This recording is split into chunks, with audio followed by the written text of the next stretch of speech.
তবে কথাটি কখনোই সত্যি নয় যে শ্রীরামকৃষ্ণের জীবদ্দশাতেই শ্রী শ্রী রামকৃষ্ণ কথামৃত বইটি প্রকাশিত হয়েছিল।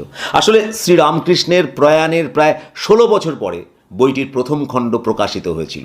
শ্রীরামকৃষ্ণ 1886 সালে দেহত্যাগ করেছিলেন, আর বইটির প্রথম খণ্ড প্রকাশিত হয় 1902 সালে। শুনলে আপনারা অবাক হবেন যে তদানীন্তন বিখ্যাত প্রকাশক গুরুদাস চট্টোপাধ্যায় তিনি কিন্তু শ্রী শ্রী রামকৃষ্ণ কথামৃত বইটি প্রকাশ করতে রাজি হননি।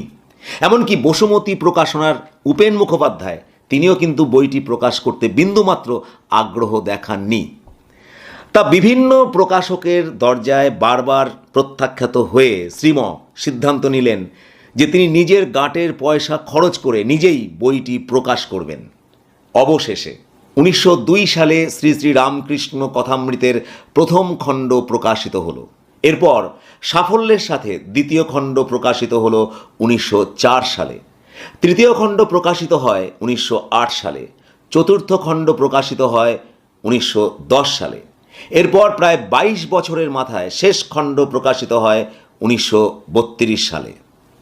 শোনা যায় যে আরও কয়েকটি খণ্ড প্রকাশ করার মতো উপাদান শ্রীময়ের ডায়েরিতে ছিল, কিন্তু 1932 সালে পঞ্চম খণ্ড প্রকাশের আগেই 4 জুনে শ্রীময়ের দেহাবসান ঘটে। ফলে সেই কাজ আর সম্পূর্ণ হয়নি। তা শ্রী শ্রী রামকৃষ্ণ কথামৃত এতটাই জনপ্রিয় হয়ে উঠেছিল যে সকলেই এক বাক্যে স্বীকার করেন যে শ্রীম তথা মহেন্দ্রনাথ গুপ্ত তিনি এই একটিমাত্র কাজের জন্যই চিরকাল মানুষের কাছে অমর হয়ে থাকবেন। দেশপত্রিকায় লেখা হয়েছে, শ্রী শ্রী রামকৃষ্ণ কথামৃতের বিক্রি এতটাই তুঙ্গে উঠেছিল যে একসময় তা বামফ্রন্ট জমানার মার্ক্সীয় সাহিত্যের বিক্রি বাট্টাকেও ছাপিয়ে গিয়েছিল।